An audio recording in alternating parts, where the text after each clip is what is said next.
What's going on, everybody? It's Coach Jan here from Justice for Hire, which is Justice for Hire's Tai Chi to the People. Welcome. And for all of you who are, Mark, what's going on?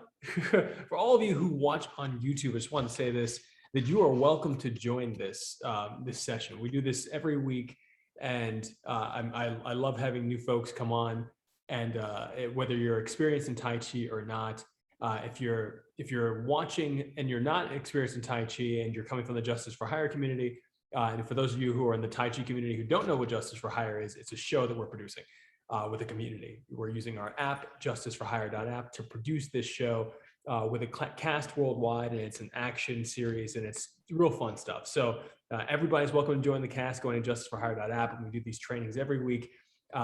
Dedicated to a different noble cause. So this is the last day we're doing Meals for Unity, and anybody who appreciates the training and wants to donate can donate directly to Meals for Unity on Instagram at Meals for Unity, or go right to Meals for Unity, their website.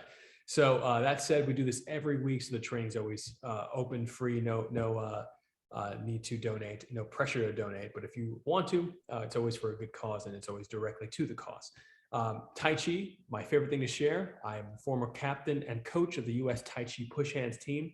I was coached by world champion Josh Waitzkin, and the entire team was a stellar team when I took over. There's still a number of wonderful players, and new and old. And I love sharing the stuff that builds the strength in Tai Chi, that builds strength really just for life, and for, the Neigong, it's called, as 1/3 of the Tai Chi system. And today we're going to continue our dissection of the 12 yin set of Neigong from the Wu style of Tai Chi. Today we'll be doing an exercise called Leading the Sheep Along. Probably one of my favorite exercises because of how simple it is, and how effective as a counter wrestling move it is. So that said, we will start now. And this is a series of videos. If you have not, if you missed a move, there are, at the time of this recording, I skipped moves 1, 2, 3, and 4 because we do them so much on these training sessions. I will go back to that, and in the coming weeks when we get up to 12. When we get up to 12, I'll revert back to 1, 2, 3, and 4 so that you can have the entire collection of dissected exercises. So that being said, right now we're on number 9 at the time of this recording. That is, it starts at like 5. So number 9, we're going to go right, we're going to do our little warm up, and we're going to go right into it. So if you have any questions, always feel free to ask. And I'm going to just set the screen up so that you guys can see me full screen. And here we go. Now that is done, and little look-wise, a lot of stuff going on today. We're launching a campaign, really cool stuff. And if you don't know what that is yet, go to justiceforhire.com and you'll see, or even .app, and you'll see what we're launching, in the midst of launching right now. Hence the hair all nuts. So palms facing down, feet shoulder length apart and parallel, which mine are not. So I can fix that. Imaginary string lifts you from the top of the head. Once you feel that lift might pull your chest up. That totally might happen, and that's okay if it does. It's okay if it pulls your chest up, as long as you allow the chest to drop back down. That means you get that imaginary string lifting you up. It might pull the collarbone a bit, might pull the chest. Release the collarbone. Grandmaster William C.C. Chen calls it a 5% compression, quote unquote. But this is, every Tai Chi teacher I've ever encountered is adamant about the softening of the chest, and recognize that when you soften the chest, you soften the muscles in the back as well. In other words, if you stick the chest out, you're also flexing your upper back. And the whole point of Tai Chi is to be able to hold a posture with minimal tension and maximum and optimized performance. So you want to optimize your energy usage here. So you want to minimize the tension and only use the tension necessary to hold a posture. Imaginary strength, chest relax, and you want to give yourself a sensation of relaxation cascading down the spine, all the way down to the tailbone, pull straight down. The hips Tailbone should feel like there's a weight on it. Gentle weight. Boom, pull you straight down. In other words, if your butt is sticking out, if your lower back is flexed, drop. You want to minimize the curve in the spine as well. Softening the knees. And notice what happens to the hips. Your hips shift into a position with dropping the tailbone. And your hips should feel like a bowl of water that you don't want to spill. Tip it over in any direction, you're going to spill it. So you want to get that sensation. All these little ideas, these concepts, you hold these concepts the entire time, but they're also malleable, these concepts, because obviously if we're doing an exercise where boom, we're turning the hip over here, the hips are swiveling, they're turning at an angle. So that concept of water then essentially would fall apart because you're spilling the water everywhere. But think about these concepts and ideas to help you get alignment and sensation. Because once I feel that connectivity, that sensation of the bowl in my hips, I maintain that sensation of the alignment. Not necessarily the concept of the water, but the alignment. The concept of the water will help you when you're standing up straight here and you just want to find the alignment. But once you find that alignment, you maintain it, even when you're doing a crank. A crank, meaning if I'm grappling, if I'm throwing someone to the ground, maybe I'm going to drop my chest on them and sprawl my legs out so I can take their back, etc. Or maybe I'm just going to slam them right down. But the whole concept is that my spine, everything stays aligned so that I can put the pressure intentionally wherever I want it to go. So this is supposed to be about exercise number 9, but we just went really deep into into this bowl concept. Okay, now the breathing. Mouth closed, tongue on the ceiling of the mouth. Inhaling into the lower dantian, about 3 finger lengths below the belly button. 1, 2, 3, or 2 inches. Inhaling into the belly, see, feel, experience the color gather in the belly. Exhale. Wash that color down the arms to the palms and the fingertips. Inhaling into the belly. Exhale, washing down the arms to the palms and the fingertips.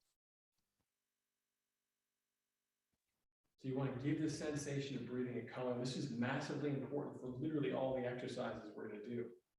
This color visualization, giving the sensation of breathing a color, allows you to give the breath a vehicle, the attention a vehicle, and you're utilizing the breath to catalyze this motion. Inhale to the belly. Exhale, wash it down the arms to the palms and fingertips. About an inch or 2 beyond. That means that you're using your attention, moving your attention about an inch or 2 beyond. Of course, wherever the attention goes, the mind goes, the circulation intensifies, etc. So you want to push yourself, push your visualization capabilities to go beyond your body. There's a lot there. There's a lot to unpack there, but just practice it and ask questions later. If you're not used to these concepts, or if you are turned off by the concept of chi, which is totally understandable because there's a bunch of people that are full of BS out there talking about chi powers and all this other stuff, and then they can't stand up to real pressure and practical application, and lots of them are frauds.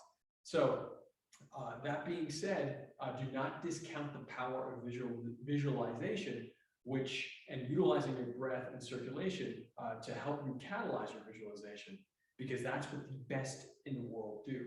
The top CEOs, the top athletes, all visualize. It's a very, very important component of performance.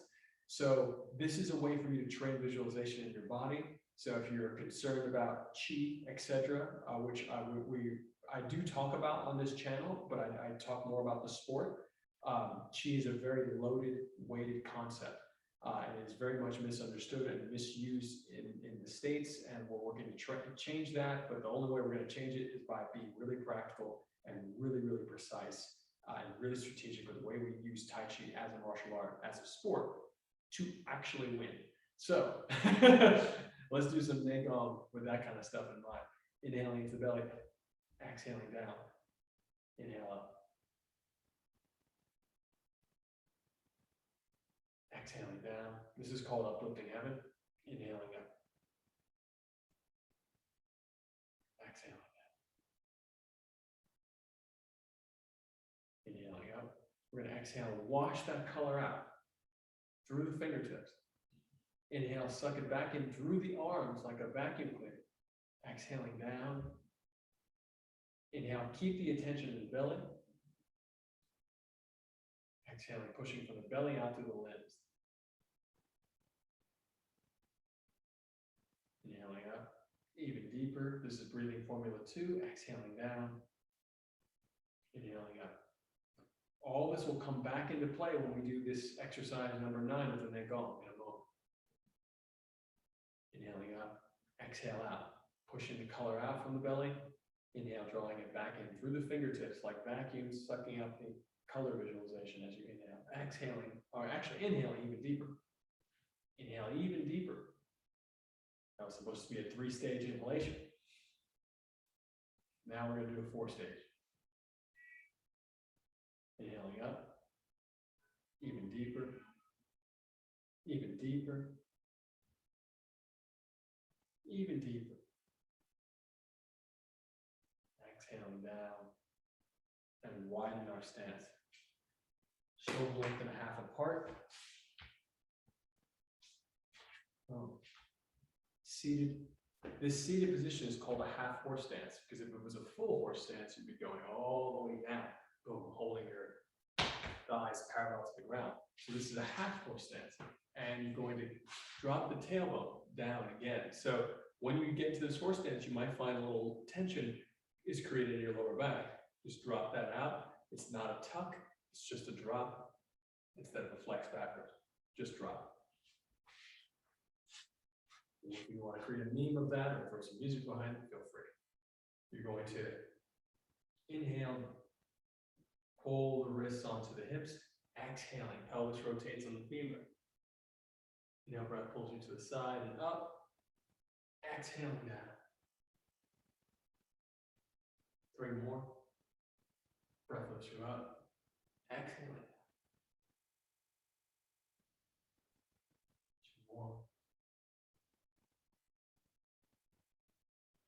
1 more. The breath should feel like a rope that you're climbing and then releasing as you go down. And reverse it.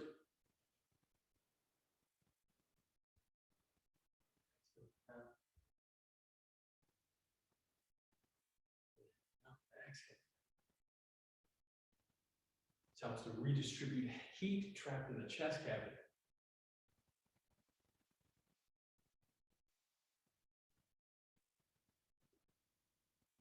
Exhaling.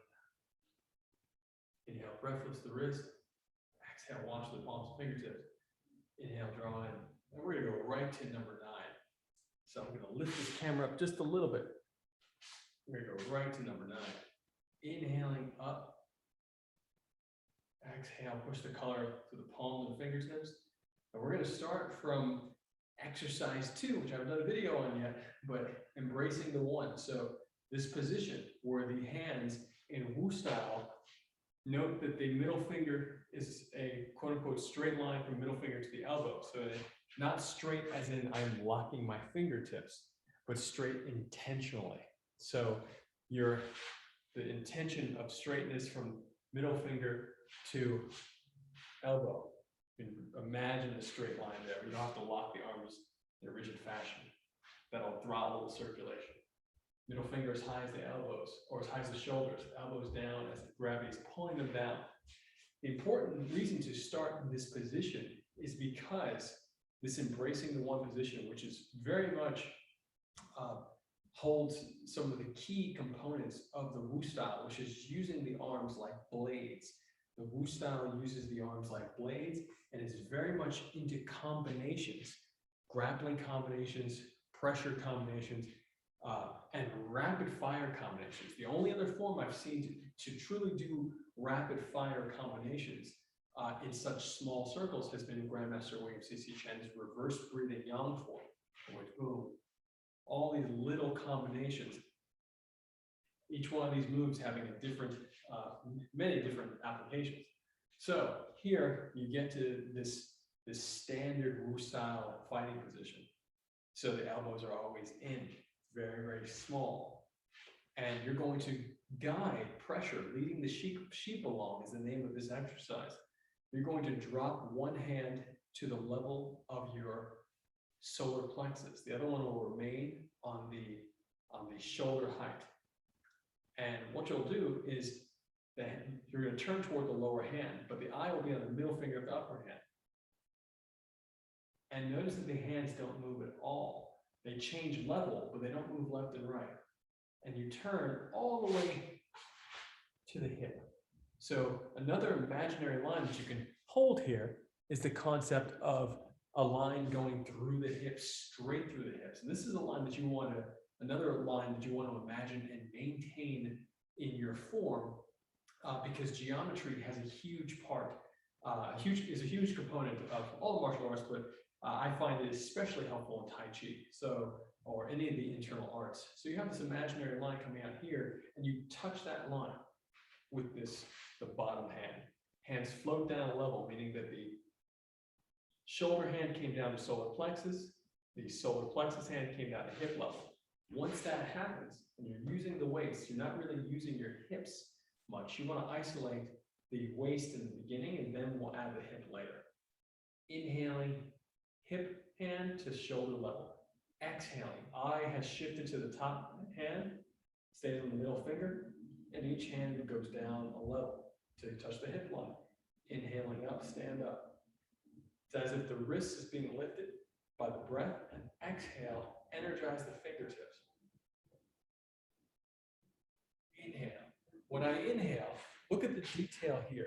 The hand is soft, but it's not dead weight. It's not limp.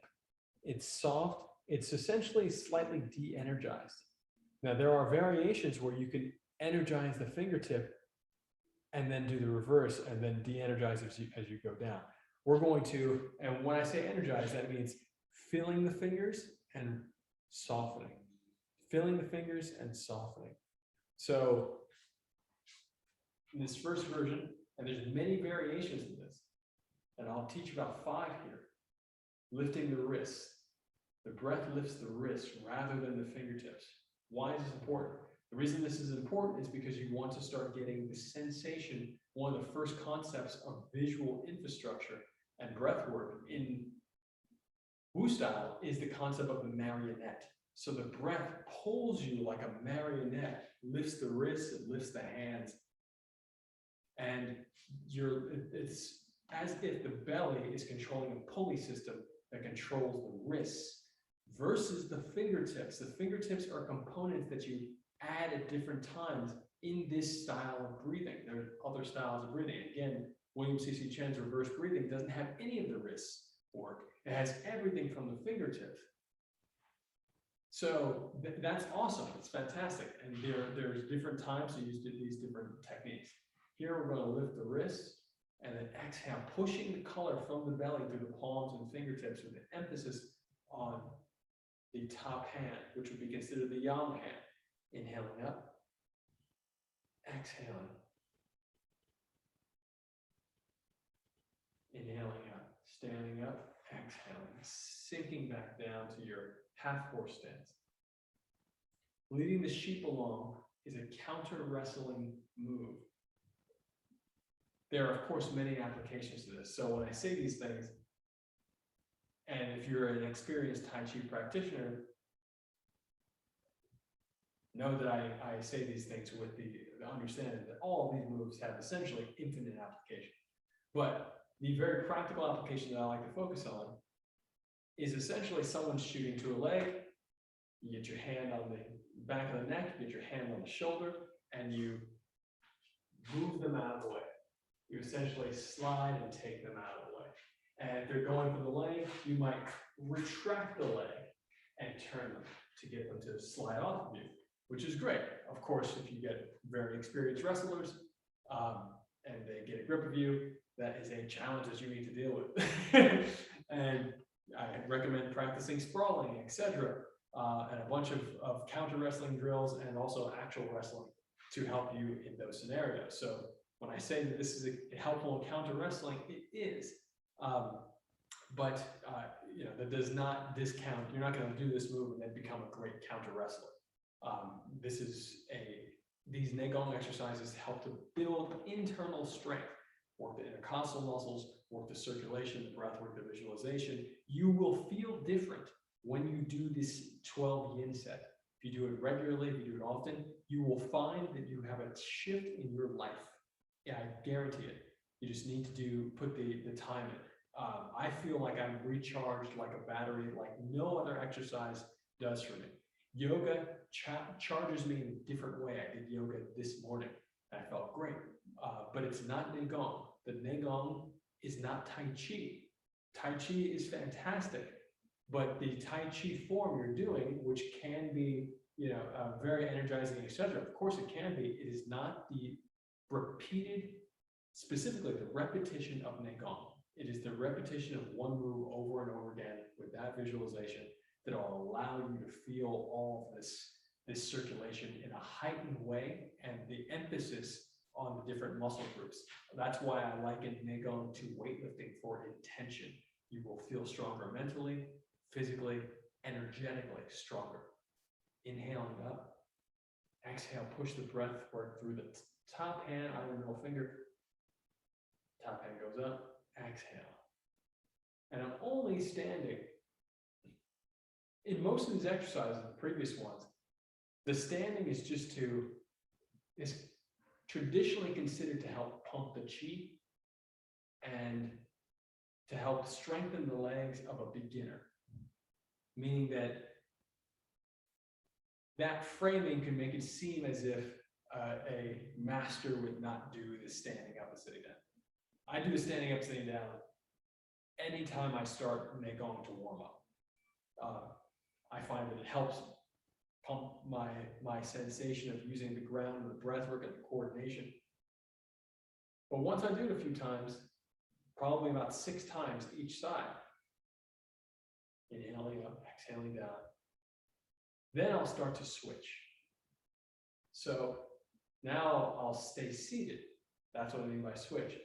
And I'll focus just on inhaling up, exhaling down, hands floating down.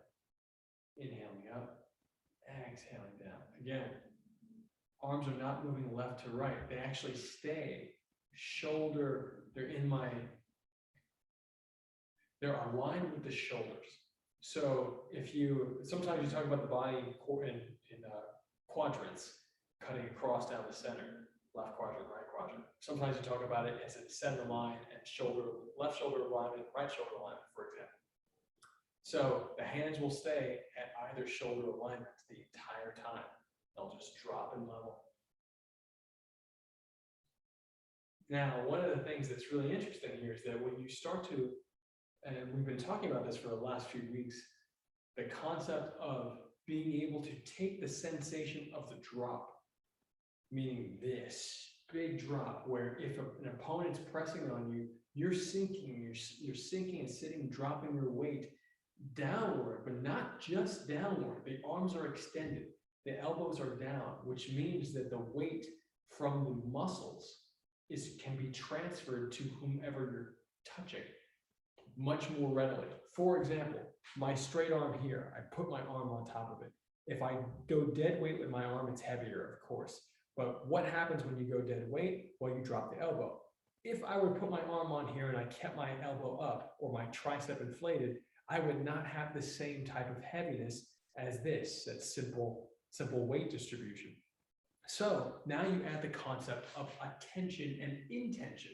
Intention is the quality of your attention. It is the quality of the thing that you want to do, how strong in terms of quality it is that which you want to do by doing a thing. So I'm placing my arm on here, and my intention is to transfer my weight into my opponent's arm, not suddenly, but gradually. So when you keep the elbows down here, you are gradually dropping the weight into their arms or onto their body. And you feel it in your arms, and the intention as you exhale through the arms is to put that weight into their body. So how do you maintain that without the overt drop? Again, this is the overt drop, but the overt drop can be a distraction from the intention and the smaller circles. Remember, smaller circles create greater centrifugal force. So the smaller circle is the thing you want to focus on now to achieve the same thing, so, or something similar, if not more, even more powerful. So the smaller circles you're going to emphasize are going to be here in the scapula and in the tailbone. Remember that drop we were talking about?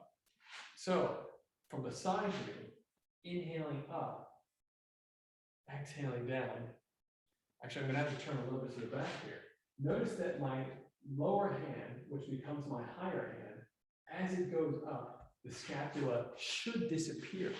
The scapula should disappear right here. You want to intentionally make it disappear, because as this disappears and as it drops down, as it comes back to its rested position, you can feel the bone protruding again. And that's what you want. So that small circle, that rotation in the shoulder, helps you to achieve more of that weight on your opponent's arms. Very, very important. Now, there's a circulation and chi perspective here as well.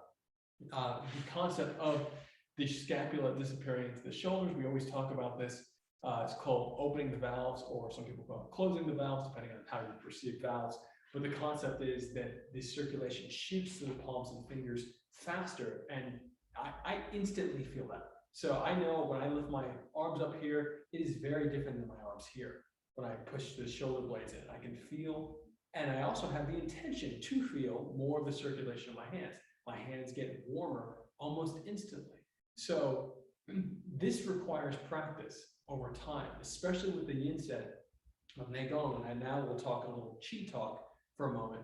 But the concept is, when you're doing the yin set of Neigong, the first place, if you have not felt the tingling sensations in your body, which a beginner might feel over time, you would feel them sticking, the Qi sticking to the, my teacher, Sifu Keith Tom, will talk about the Qi sticking to the forearms, the soft part inside the forearms first, heating in the palm, and in the lower back, you would feel the Qi sticking to the lower back, tingling in the lower back.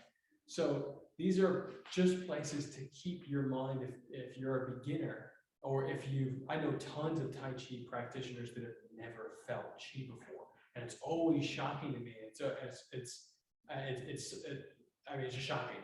So I'm like, well, why are you doing Tai Chi if you don't feel the Qi? So that being said, I came out of William Chen's, when I trained on William Chen's U.S. Tai Chi push hands team as an outsider from the Wu style. My father and I were invited into the team without being William Chen's students. We later became students.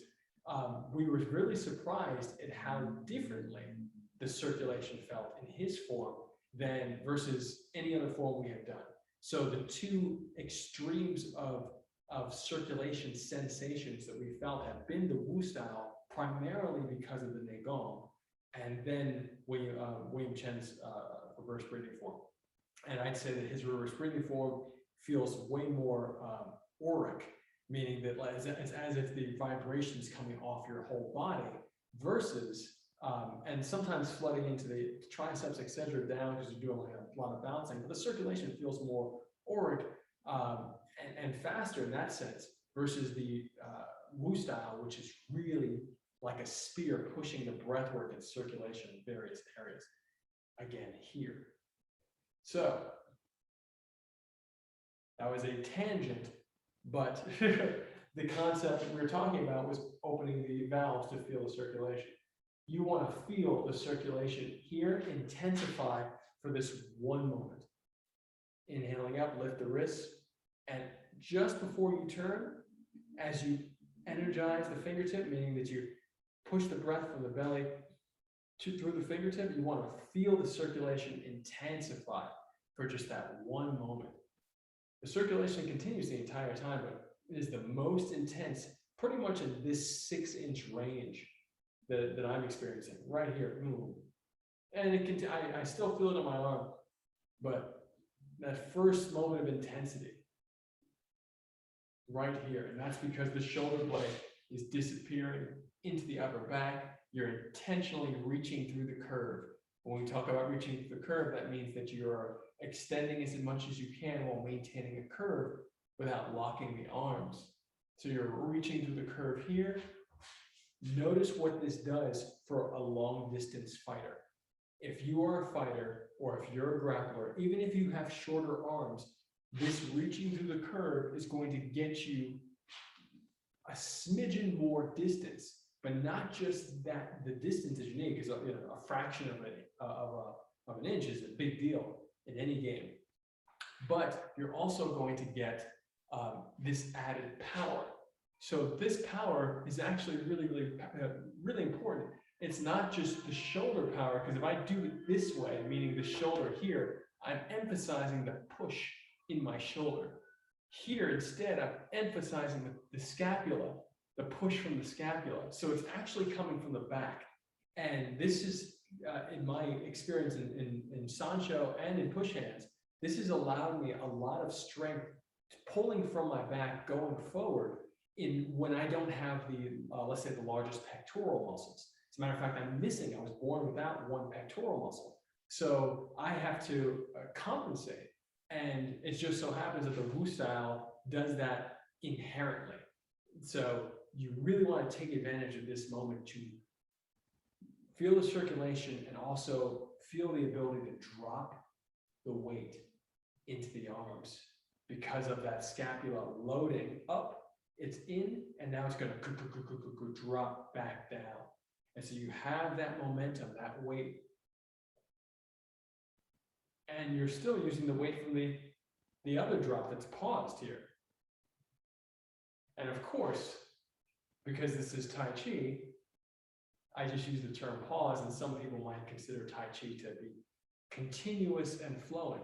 And sometimes it is overtly continuous and flowing, and sometimes it is very, very subtle that even a lot of very experienced practitioners, well, I've watched them miss that and not understand that flowing doesn't necessarily mean movement or obvious overt movement. Sometimes it means standing very still and and taking pressure and yielding without shrinking. We'll talk about that concept another time. Inhaling up. So now we're going to make this a little more flowing and this is great, this is not to appease anyone. There are so many variations of this, and the flowing ones are really spectacular as well. But note the difference. The difference here is that we are intentionally loading and redirecting, guiding or the sheep along. Remember, that's the name of the exercise, or leading the sheep along. It's as if you have little sheep, beautiful, wonderful, soft sheep, and you just say, hey, you're a shepherd. And it's like, hey, just keep on going. And it's great. So now we're going to speed it up. And when I say speed it up, I don't mean go faster in terms of our arm movement, but we're going to make the circle shorter. So therefore, it seems to be faster, but for us, all we've done is made the circles a little bit tighter, and therefore increase the power. So instead here, I'm now giving one breath to each side. So my hand that's low, that's still dropping down, inhaling, I'm coming up and I'm arching over and dropping down. And then I'm exhaling. It's as if I'm whipping my arms out across from one side down to the other. Of course, that is obviously horrible punching techniques. So don't take me for that's not the way I strike on my better days. But the concept here, whipping along, you're still leading the sheep along. And you want to maintain the sensation. Every time you do a variation, you want to still be able to reference the previous iteration in terms of the strength. You want to see how much of that strength, if it's really overt and it's a really big drop, how can you take that and make it smaller and more subtle? You want to ask yourself that every time you shift into a new variation.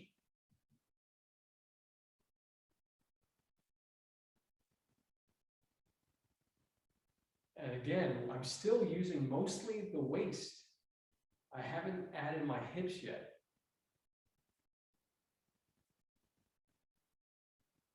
When we talk about adding the hips, which we're going to do in a moment, that always means, and I always kind of reference this disclaimer, that means that you have to keep the knees still, because if you pull the hip and pull the knee, you're can do damage to the kneecap.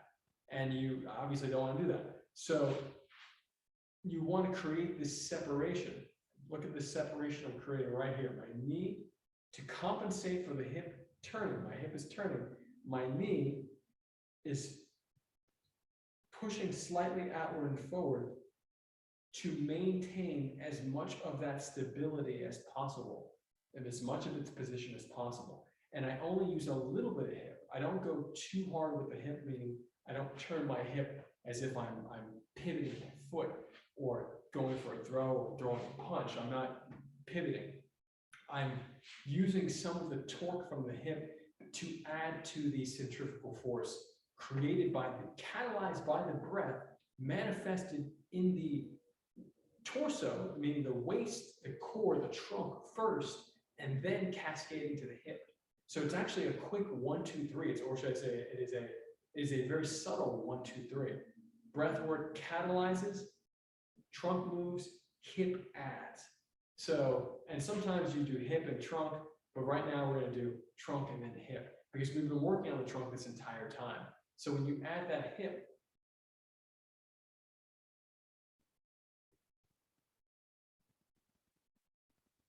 the hip is almost an afterthought. And I don't mean an afterthought in the sense of the word that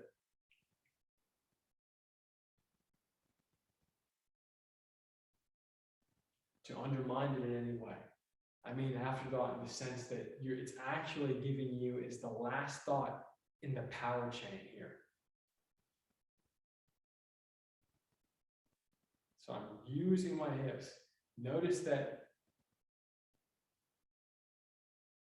how my stance is still hardly moving. And I'm making slight adjustments on my feet, just so you guys know. You can see that I just made a little adjustment. I'm making slight adjustments on my feet because too much pressure for too long on any part of the foot, in my experience, doesn't necessarily feel great. So I want to make sure that I can make the subtle slight adjustments in my feet so that I can hold the stance and maintain all the work I'm doing in my legs while also feeling great. So make slight adjustments. And not every time I turn, but every several reps, I might make a little slight adjustment. Just another one, very subtle. Just another one, just to fix that.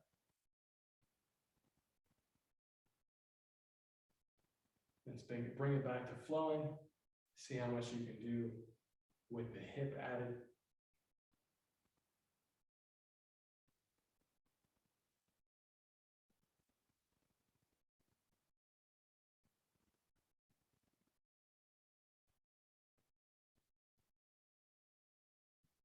And now we're going to go into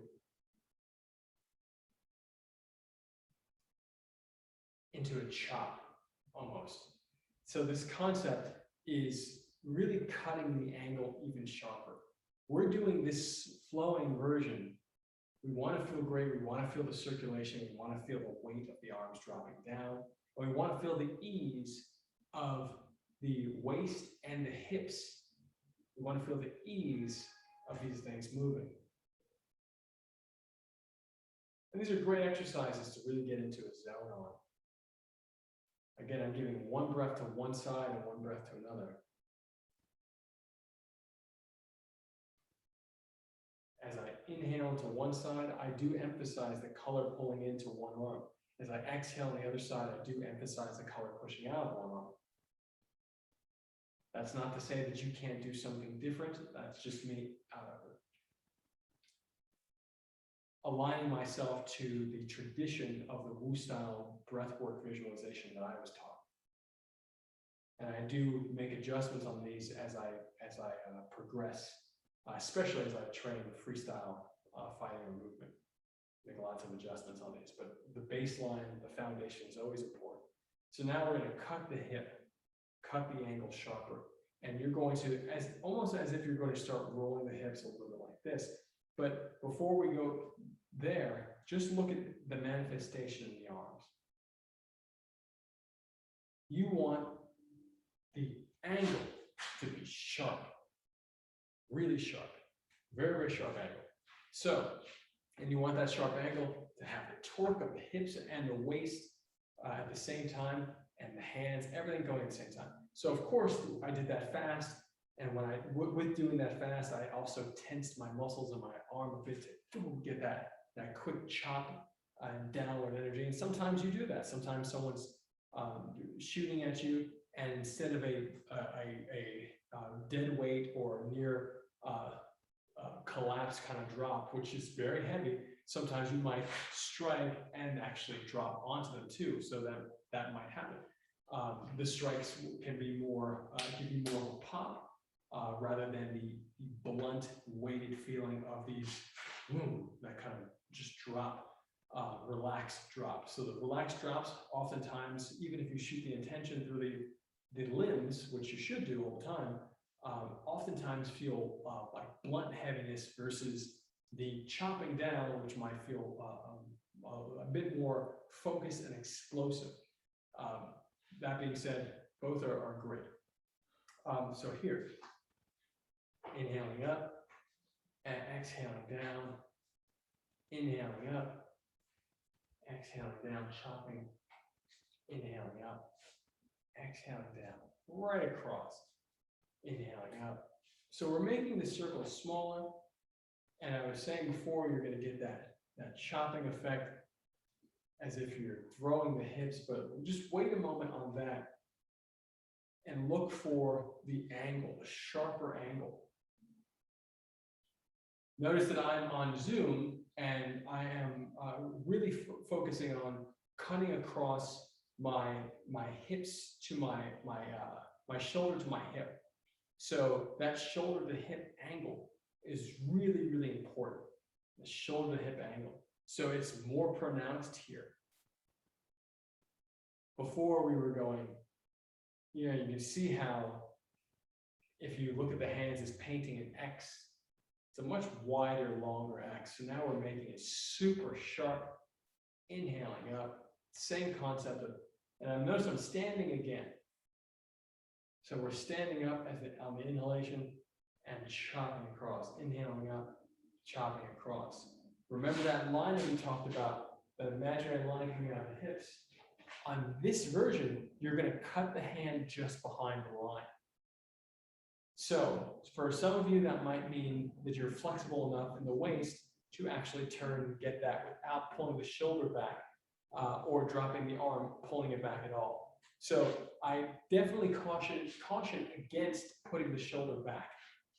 If you're still working on your flexibility in the waist, which is totally fine because this takes time and it's valuable enough to keep working at, I recommend just going as far as you can without pulling the shoulder back.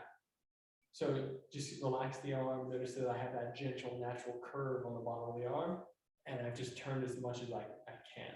So here, boom, I'm just behind my hip line.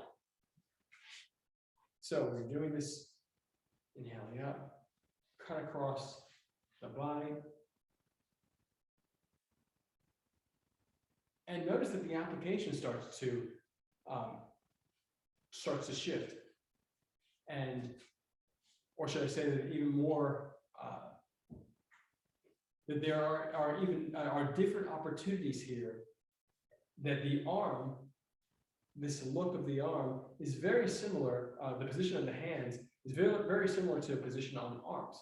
So while here you might be on a back and the neck, or a shoulder and a neck, etc. Here, the hands are closer together, and you might be on a single arm. You may have a double arm control on one single arm for your opponent. So you might have something where you're snatching the opponent down and pulling them in. You might be pulling them back. You might be standing up and pulling them through. All of these things are viable options, and this one little technique helps you just get into this very flowing mentality while in double arm control. And that is one way to look at it. But of course, you want to focus, you don't want to think too much about fighting while doing any of these exercises. I often tell folks that are training in push hands with me especially people who are not Tai Chi players, who are fighters who are very focused on the fight, to remove the fight from the movement, because the fight is something you add to it later, and it's really a mentality. You want to be, you want to put yourself on a genius level as a strategist, and put your sensitivity level as high as possible, and all those things come before the concept of fight. So, and I love the fight mentality. I think it's very, very important. And I think that all of these things are components that help to optimize the fight mentality, or can optimize the fight mentality and other high performance mentalities. But you have to take the time to give yourself space to perceive more. So inhale up, chop that X right across, inhaling up, chop the X right across, and start to use the hip here. Really feel that waist in the hip. Remember to compensate with the knee as you turn the hip, meaning, oh, open the knee this way and the hip goes that way.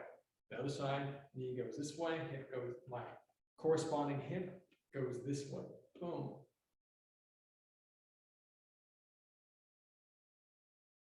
Now let's try it seated.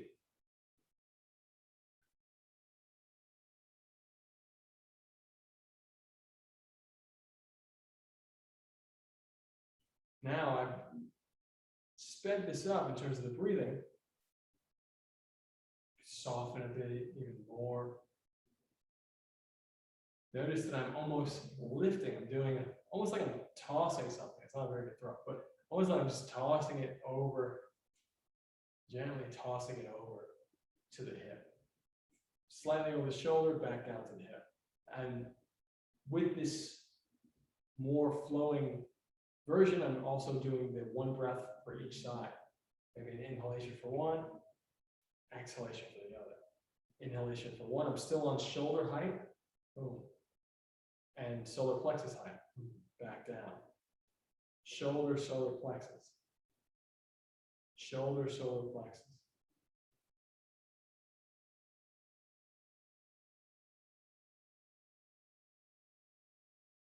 Notice that the inside hand does a little chop. These little chops are really, really interesting. They're in so many different martial arts and different styles. I've recently learned that in Kempo, Chinese American Kempo, Kempo credit, they call it an elbow check. So this little boom check, you sidestep a person's cross, you check the elbow on their shoulder to get them to step into a position that you want. I think it's really, really cool. You can actually check out one of my videos from like 3 or 4 days ago with Sensei Donnie Jeffcoat, who's one of the leaders in Chinese American Kempo. But he's showing me that move. It's really, really cool. But this also happens in Luhabatha, 6 coordinations, 8 methods. It's one of the first boom motions that you do, and it happens in Tai Chi as well. And so it happens in lots of different places. So I highly recommend giving yourself that sensation. Oh, here, right here, I just did that drop across, and then my other arm's coming up, and look what's happening right here. Now, I do want to emphasize that it is not as overt as the motion I was just talking about from the other styles. So, but you do get a similar zigzag, meaning elbow, elbow. So here, 1, and look, right here 2. Of course, because the reason you're not getting that sharper elbow is because we are emphasizing the elbows downward. Emphasizing downward, but you still get that little turn.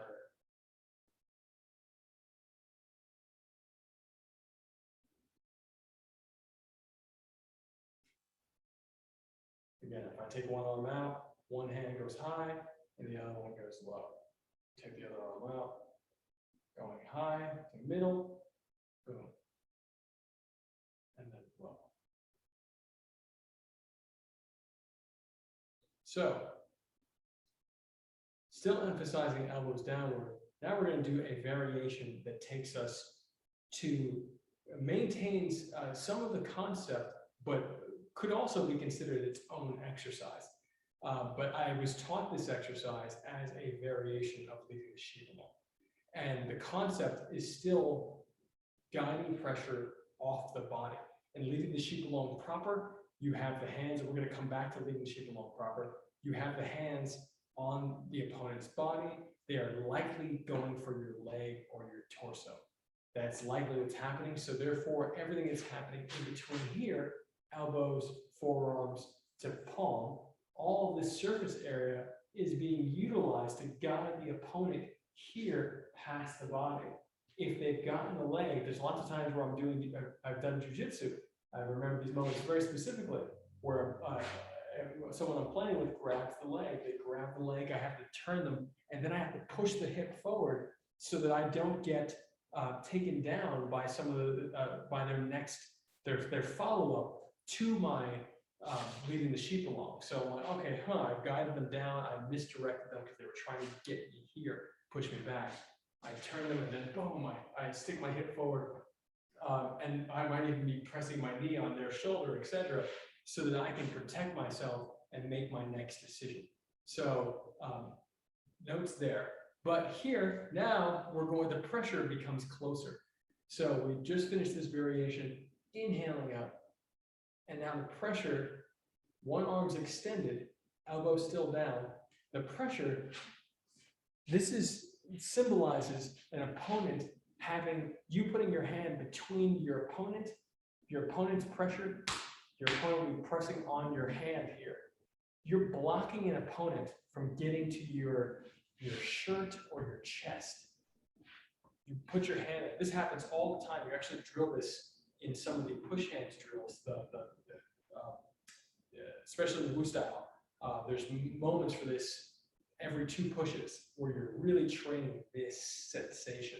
And you might be doing this, moving it off from here, and you're taking a hand and you're moving it off. Right now, this one is even more sophisticated because to be able to take someone's pressure in this position, in the Tai Chi push hands perspective that I grew up on and I've trained in a lot, this is considered safe. So if you're playing from embracing the one, which is embracing the one, our second Nagano exercise, is essentially you keeping an opponent at punching range or mid-range. So you're getting this very safe kind of hands, arm's length distance play. And you're controlling the elbows, you're doing your best to get the person to stay away from you. You might be pushing them on certain angles, keeping them away and pushing them out of a ring, etc. When you start playing 50-50, meaning that you're body to body, then you start having to take pressure on the body. From my Sifu Keith's perspective, pressure on the body is essentially close to loss. And while I changed my perspective, shifted my perspective from that original teaching that I had but the concept remains the same, that this can be red alert. So in other words, if you get someone who's really good at pushing, them touching your actual core could be detrimental for you. It could be a big push back for you. It could be a very targeted push on inhalation or exhalation that compresses the chest just enough to throw off your attention for a moment, and then they execute another big move. It can be painful, all that stuff. So I want to emphasize that this moment it has been considered a red alert moment. So you're in this red alert moment, and you're taking the opponent. I do not consider red alert now, though. But I like to honor the tradition here. So this moment does require skill and strength in the intercostal muscles to take the pressure and flexibility in the waist to move it off. This is the variation, moving off. I give you one breath to one side. You inhale. When you inhale, you can stand up if you like, and you switch the hands. You're staying essentially on the same plane along the lines of the heart.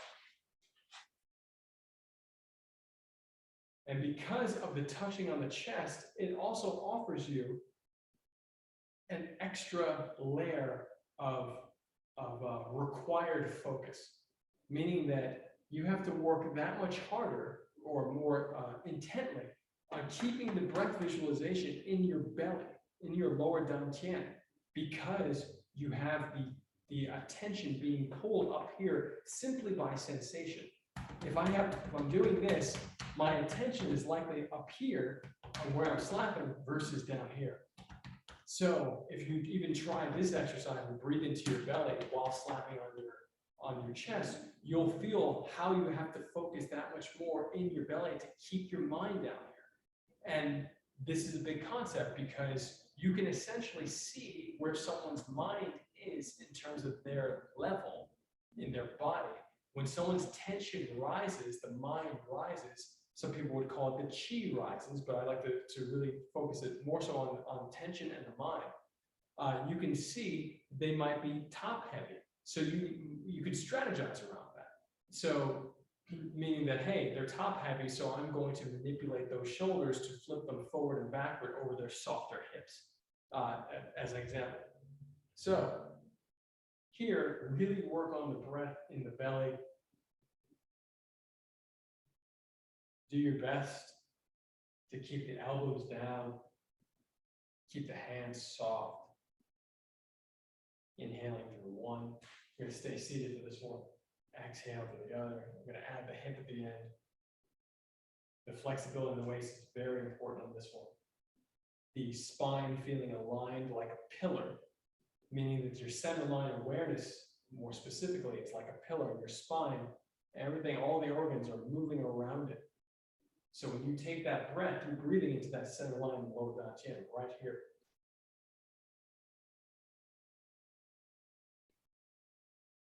Keeping the eye and the middle finger of the extended hand. One breath in, do your best to keep the elbow as down as possible. Now there are variations of this where I would do reverse breathing structure, meaning that the reverse breathing structure would emphasize the ridge hand and the flip of the elbow via a inflation of the tricep.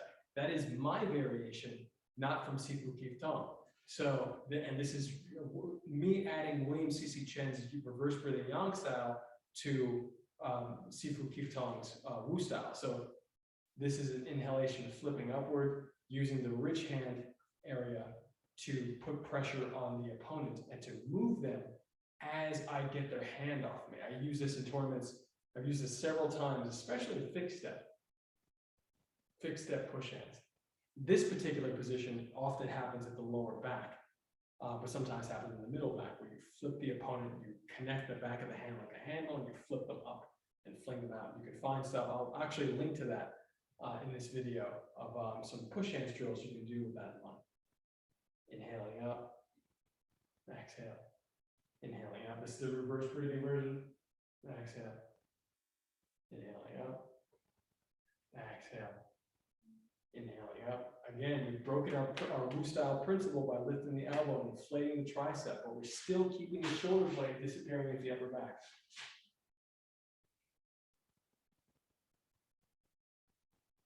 Now, I will say sometimes I'll even do inhalation and exhalation with the reverse breathing structure, giving you lots of variations now.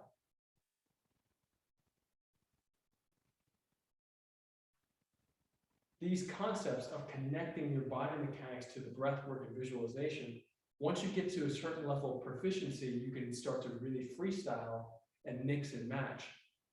But the concept, the foundational concepts remain the same, and I do recommend returning to your traditional breathing patterns more often than you do the freestyle. Because if you do too much freestyle, it's easy to lose those traditional foundations, and then you have to spend more time getting back to them. I think they're traditional for a reason. They're valuable because they've been time tested, and we can always freestyle and do great things and evolve the system, such as my added exercise here. But with a few minutes left, I want to do one more variation. And this final variation really takes us right back to the concept, going over all of these again. We did inhaling up, exhaling down, leading the sheep along version 1. Then we started staying seated. And then we started making it smooth and adding the hip. Then we started cutting on an angle, sharper to the hips. And then we started going across the chest, keeping the elbow down. And then we reverse the breathing, inflating upward. So the hand has a slight upward motion, arms changing levels, reversing the breathing, reversing the intention, but still sliding the pressure off the chest and still emphasizing as much as you can the belly visualization. And now we're going to go even smaller. And this is the figure 8 version. This figure 8 version, it should feel as if you're drawing a figure 8. And notice that your hands go down one level and it still comes up. Each one goes down one level and comes up. But now it's that much more precise. Shoulder, solar plexus. Shoulder, sternum, solar plexus.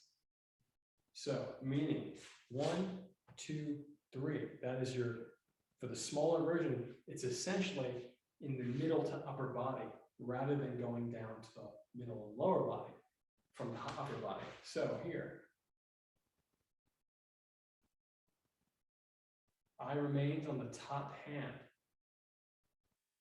I'm giving one breath in and one breath out. If you've seen any praying mantis masters, especially the elders, you'll, I've seen several in Chinatown that do forms, beautiful demonstrations of forms where they're doing a lot of this. And Wu style is the closest Tai Chi style to praying mantis Kung Fu. As a matter of fact, I call him a buddy, Long Fei, who just released his new video series. I just messaged him about it last week with traditional Chinese Kung Fu and Tai Chi. Long Fei is and Google him if you don't know about him, but he is from the lineage of 7-star praying mantis and Tai Chi. It's a praying mantis Tai Chi form, which I honestly did not know existed. I knew there was a connection, but I didn't know existed. He's from that family. I saw a documentary on him years ago. I had the pleasure of meeting him and doing push hands with him about 2 years ago in New York. And my style of push hands is the sports style. It's very different from his, but he's a great sport and a great guy. And I highly recommend checking out his video series. He's got a great ad campaign going on right now on Instagram. So check Long Fei out. So there we go. And I find this particular last one, to be completely honest with you, I have to really get into a zone for this one, because you really want to feel that figure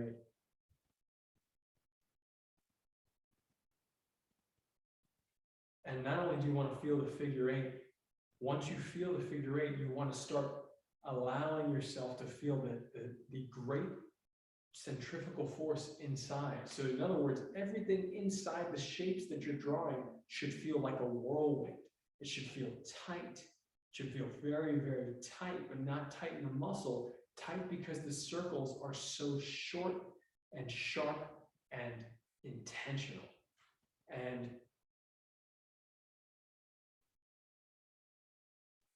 this is something that I often work on. When I do this exercise, it takes me several minutes to get into this zone. So with that said, really take this one with you and know that it takes time to work on it. And I'll keep on coming back. You know, as I'm sharing these videos, let's get out of the stance for a second. Inhaling up with the head. As I'm sharing these videos, one of the great things about recording yourself during martial arts, and I remember this from my father watching, when he would watch his old VHS tapes from when I was a little kid, is the ability to track your own progress and to see the changes in your form over time. So I will consistently be sharing on this, and I'm sure that I'll be able to give you a better demonstration of that final one as time goes on. But today, you get the details of it. All the other ones are good to go though. Inhaling up, feet 2 fists apart, parallel. Inhaling up, fingers to the back wall. Chest to the ceiling, hips forward, weight on the toes. Exhale, butt back, fingers forward. Soften the knee. Inhaling up. Fingers to the back wall. Chest to the ceiling, hips forward, weight on the toes. Exhale, butt back, fingers forward. Inhaling up. Exhale, wash the color with the palm of the fingertips. Inhale, draw the color into the belly. We always shift the way we do these final stretches. Recycle through a few variations. We're going to inhale as if there's a big white light in the belly. You're going to exhale, wash that light down the leg. Flexing the toe, pointing toward your nose. Inhaling up, switching legs. Exhaling down. Inhaling up, switching legs, this time 45 degrees. Point the toe up. Heel down, exhale. Drawing the color, white light to the belly. Exhale. Inhaling up, turn to the left side, 90 degrees. Inhaling up to the right, 90 degrees. Inhaling up. Exhale down the left leg. Inhale, drawing the light in through the soft parts of the body, inside the arms and legs. Turn to your right, exhale down. Inhaling up, turn to your left. Exhale down. Inhaling up over the body, exhaling down the back. Inhaling up, put one leg behind the other. One hand on the small of the back, other hand upward. The same hand that is, right now I have the same hand, this leg that's in front and hand up. And corresponding, exhaling, going down, and touch the back leg, toes of the back leg. Inhaling up, switching, exhale, and shift. Inhale, reaching out of the hip, out of the shoulder. Big breath. Exhaling down, touch the toes of the back foot. Inhaling up. And switching. Now we have the corresponding hand up and the hand behind the foot. Exhaling down. Really want to stretch out after these and touch the back foot. Inhaling up. Exhaling down. Inhaling up again. Exhaling down. Touch the back foot. Inhaling big. Down. Slap up. Up the inside, up the inside, turn down the outside, hold the shoulders, down the back, inhaling out. Ocean of blood returns to the source. Inhale, just the fingertips down. This is one of the only times in the Lugan, the Wu set, that you find just fingertips being activated. It also happens at the end of the yang set, a different routine. Put the hands together. Chest. Tap around. Always massage yourself at the end, massage the chest. Up and down the sternum. And go to the kidneys, massaging the knuckles of the kidneys down all the way to the lower back, making circles, and then bring those circles back up. And then reverse it. Down, down, down, down, down. And up, up, up. And flip the fingers out.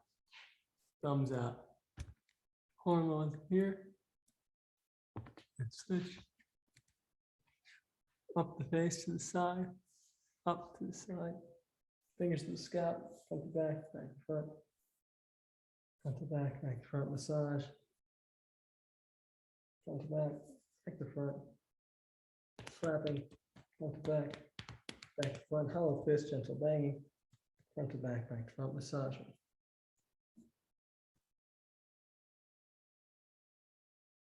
Front to back to front.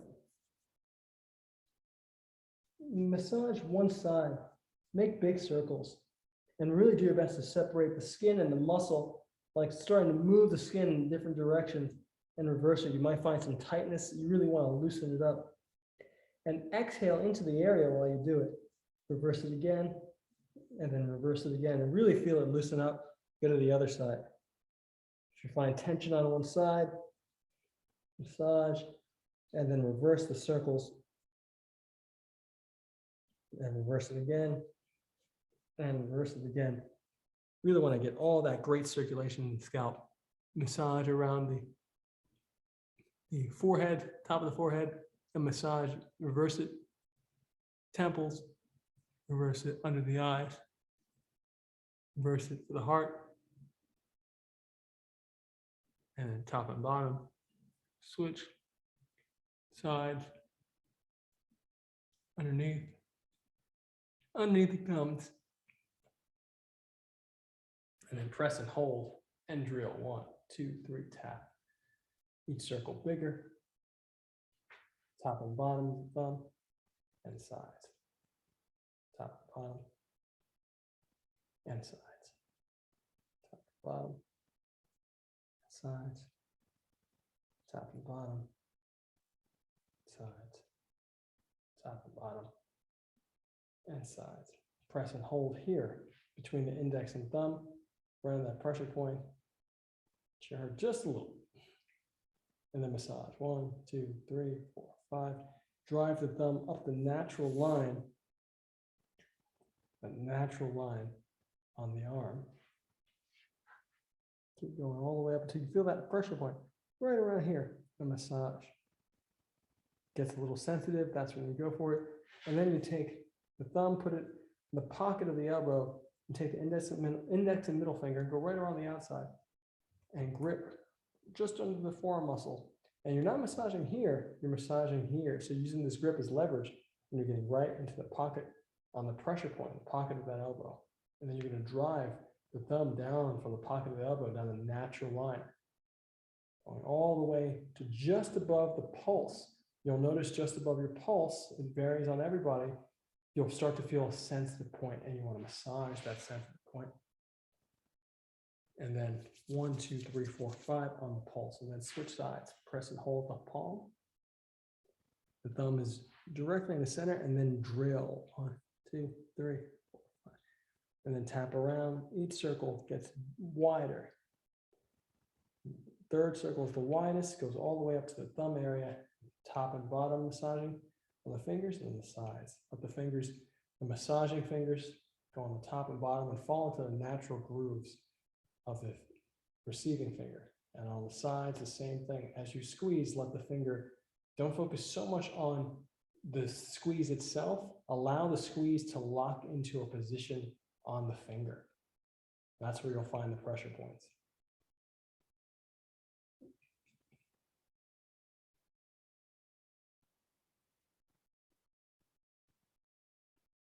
Even in the massage, you want to have a Tai Chi mindset.